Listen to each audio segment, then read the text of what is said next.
Pernahkah kalian mendengar tembang Tombo Ati? Lagu yang menenangkan jiwa ini adalah salah satu warisan abadi dari seorang wali songo yang sangat luar biasa. Beliau adalah Sunan Bonang, sang maestro dakwah yang menyebarkan Islam melalui alunan musik, sastra, dan seni yang indah.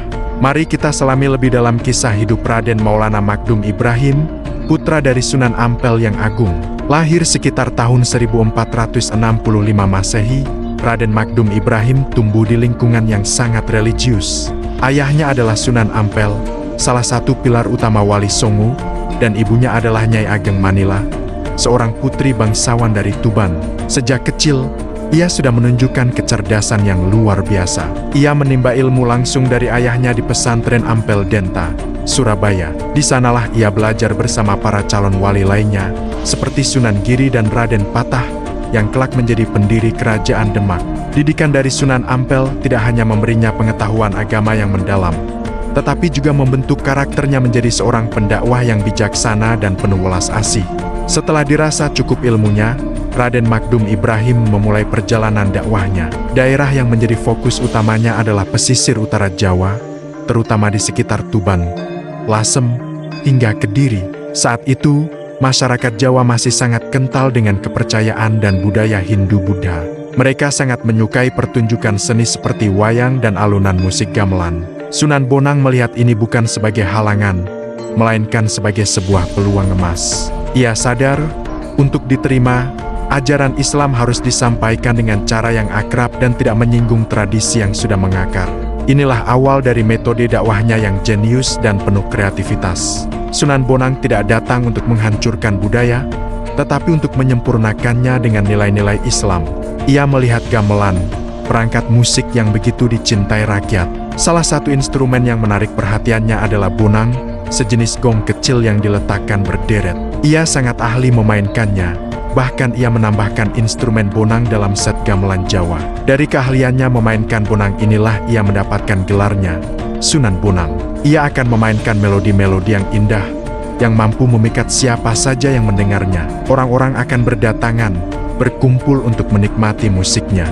Di sela-sela permainan musiknya yang memukau, Sunan Bonang dengan lembut menyelipkan syair-syair yang berisi ajaran tauhid, tentang keesaan Tuhan, akhlak mulia, dan kecintaan kepada Sang Pencipta. Salah satu karyanya yang paling terkenal adalah tembang Tombo Ati atau Obat Hati. Liriknya sederhana namun maknanya sangat dalam. 5 obat hati, membaca Al-Quran dan maknanya, mendirikan salat malam, berkumpul dengan orang-orang saleh, memperbanyak puasa, dan berzikir di malam hari. Tembang ini begitu mudah dihafal dan dinyanyikan, sehingga tanpa sadar, masyarakat mempelajari inti ajaran Islam dengan cara yang menyenangkan. Mereka tidak merasa digurui atau dipaksa. Mereka belajar sambil menikmati seni. Metode ini terbukti sangat efektif. Islam pun mulai diterima secara luas, bukan karena paksaan, melainkan karena keindahan dan kedamaian yang ditawarkannya. Selain gamelan, Sunan Bonang juga menggunakan wayang sebagai media dakwah. Pertunjukan wayang kulit adalah hiburan favorit masyarakat kala itu. Kisah-kisah apik seperti Mahabharata dan Ramayana sudah sangat melekat di hati mereka. Sunan Bonang tidak menghapus cerita itu. Sebaliknya, ia memodifikasinya. Ia memasukkan karakter-karakter baru, menyisipkan dialog-dialog yang berisi pesan moral Islami, dan mengubah beberapa alur cerita agar selaras dengan ajaran tauhid. Misalnya, ia mengubah cerita Pandawa dan Kurawa menjadi simbol pertarungan abadi antara kebaikan dan keburukan dalam diri manusia. Dengan cara ini, penonton wayang tidak hanya terhibur, tetapi juga mendapatkan pencerahan spiritual. Mereka bisa memahami konsep-konsep Islam yang kompleks melalui cerita yang sudah mereka kenal baik. Kecerdasan Sunan Bonang tidak berhenti di bidang musik dan pertunjukan. Beliau juga seorang sastrawan dan sufi yang ulung. Karyanya yang monumental adalah Suluk Wujil. Suluk ini berisi dialog antara Sunan Bonang dengan seorang cantrik atau murid bernama Wujil, yang dulunya adalah abdi dari kerajaan Majapahit. Melalui dialog puitis ini, Sunan Bonang menjelaskan ajaran tasawuf yang mendalam tentang hakikat Tuhan, tujuan hidup, dan bagaimana cara manusia bisa mencapai kedekatan dengan Sang Pencipta. Ajarannya sering disamakan dengan ajaran sufi besar seperti Jalaluddin Rumi, yang menekankan konsep cinta ilahi atau mahabbah. Bagi Sunan Bonang, hubungan antara hamba dan Tuhan adalah hubungan yang didasari oleh cinta yang tulus. Selain suluk wujil, beliau juga menulis Tanbihul Ghafilin, sebuah kitab yang berisi nasihat-nasihat spiritual bagi orang-orang yang lalai. Karya-karya sastranya ini menunjukkan kedalaman ilmu dan kebijaksanaannya. Ia mampu menerjemahkan konsep-konsep tasawuf yang rumit menjadi bahasa yang indah dan mudah dipahami oleh masyarakat awam. Bahkan, konon Sunan Bonang juga mengembangkan sebuah teknik spiritual yang unik. Ia menggabungkan gerakan zikir dengan teknik pernapasan rahasia. Ada pula yang menyebutkan bahwa ia menciptakan sebuah aliran bela diri yang gerakannya terinspirasi dari bentuk huruf-huruf hijayah. Ini menunjukkan betapa luasnya spektrum keilmuan yang beliau kuasai. Pengaruh Sunan Bonang sangatlah besar.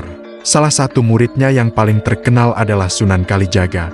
Sunan Kalijaga kemudian melanjutkan dan mengembangkan metode dakwah gurunya, menggunakan seni dan budaya sebagai sarana penyebaran Islam di tanah Jawa dengan sangat sukses. Jadi, bisa dikatakan, Sunan Bonang adalah peletak dasar bagi metode dakwah kultural yang menjadi ciri khas Wali Songo. Ia menunjukkan bahwa Islam bisa berdialog dan berakulturasi dengan budaya lokal tanpa kehilangan esensinya. Ia mengajarkan Islam yang ramah, damai, dan merangkul, bukan Islam yang kaku dan menghakimi. Setelah mengabdikan seluruh hidupnya untuk berdakwah, Sunan Bonang wafat pada tahun 1525 Masehi, dalam usia sekitar 60 tahun.